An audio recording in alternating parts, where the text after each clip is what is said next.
Welcome back to our Fire Nursing Tutorial YouTube channel. In this class, we are going to discuss with another new topic, that is antepartum hemorrhage. Here, APH, antepartum hemorrhage, is a genital bleeding after the 28th week of pregnancy. After the 28th week of pregnancy up to delivery.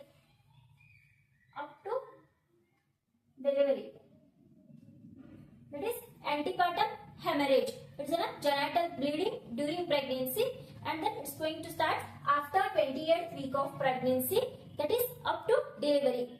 It will be continue. That is called antepartum hemorrhage. Next, causes or types we can say. There are three types or causes. That is placenta previa, placenta abruptia,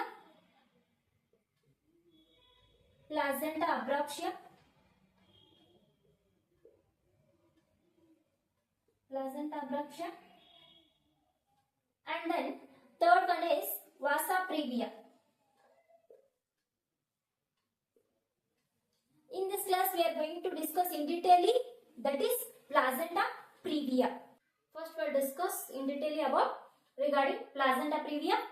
We will see the meaning, definition of placenta previa.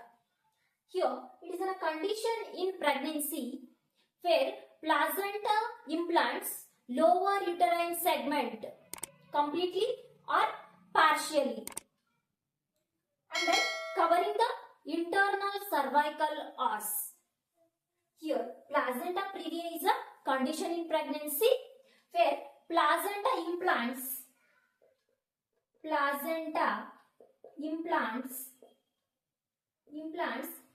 lower uterine segment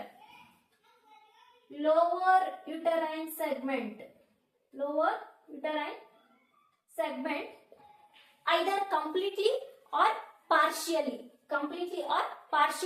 covering the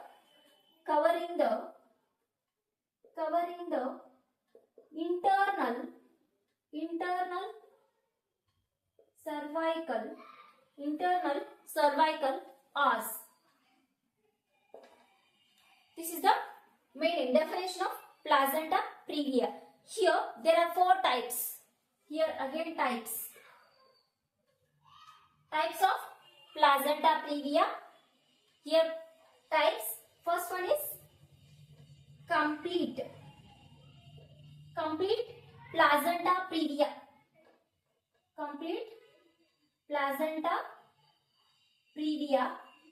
And then second one is partial placenta previa, and then third one is marginal placenta previa, and then fourth one is low lying placenta previa.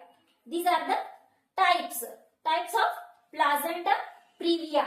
Here complete placenta previa in the sense it's covering that lower uterine segment. It's covering the complete internal cervical os. That's what it is, complete placenta previa. Here it is going to cover partially. That's what it is, partial placenta previa. Here it is about marginal. It's not partial or it's not complete. It's just reaches the margin. That's what it is, marginal placenta previa. Here low lying. It will not reach even margin also. It doesn't reach margin of internal cervical os. That's what it is, low lying in this one, placenta previa. These are the types of placenta previa. Next, we will see the etiology and risk factors of placenta previa.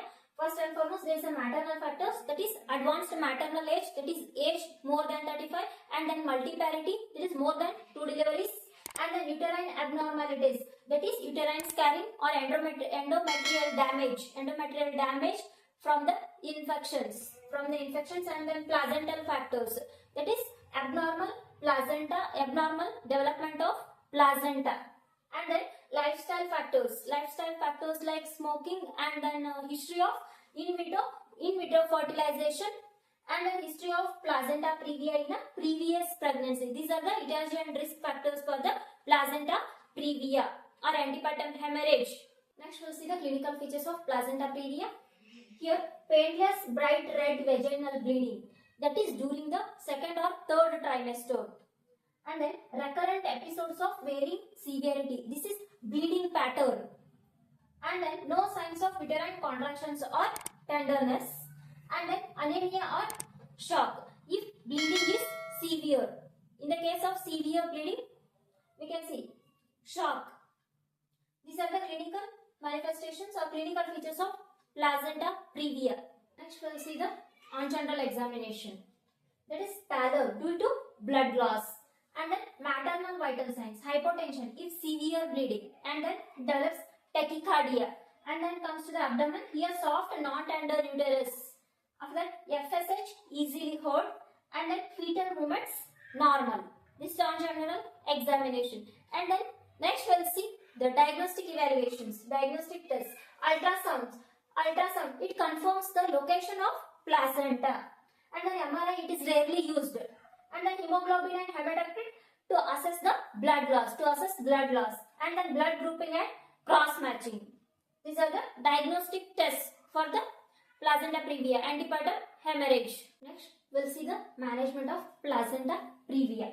First one is expectant management. Here it is indicated in preterm pregnancies with a mild or no active bleeding, or no fetal distress, or no congenital malformation on EVSG. Here hospitalization is needed for the close monitoring, and then bed rest is needed, and then assessment for the vital signs. After that FSH has to be assessed, and then no vaginal examination, and then corticosteroids can be administered for the fetal lungs maturity. And then here comes to the second one, that is active management. Here in this case indicated in severe bleeding or term pregnancy, vital unstable patients, or fetal distress. This is the management, expectant management, and then active management. Here CS, that is cesarean section, is the mode of delivery, preferred mode of delivery for the in the case of complete and partial placenta previa, and then normal delivery may be possible with a low-lying and a marginal placenta previa, and the blood transfusion if necessary. This is all about the management of placenta previa. Next we will see the complications, maternal complications and fetal complications. First we will see the maternal complications. Here hemorrhage, it is a main thing, that is, and it may be antepartum or postpartum. And then shock, infection, these are the maternal complications. And then comes to the fetal complications. Here prematurity, IURG, that is IUGR, that intrauterine growth restriction or retardation, and then hypoxia or stillbirth if severe maternal bleeding. This is all what about the antepartum hemorrhage and then placenta previa. I hope you all are clear with the topic. Please like, share and subscribe to my YouTube channel. Thank you for watching.